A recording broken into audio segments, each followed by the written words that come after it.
Ang ano, kahit Ang ganda po nung ano.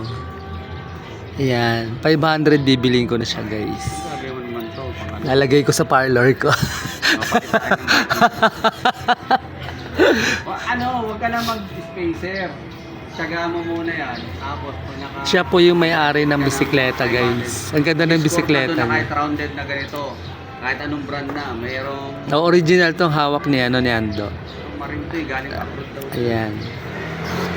500 lang po yan, guys. Pwede ko nang bilhin yan, guys.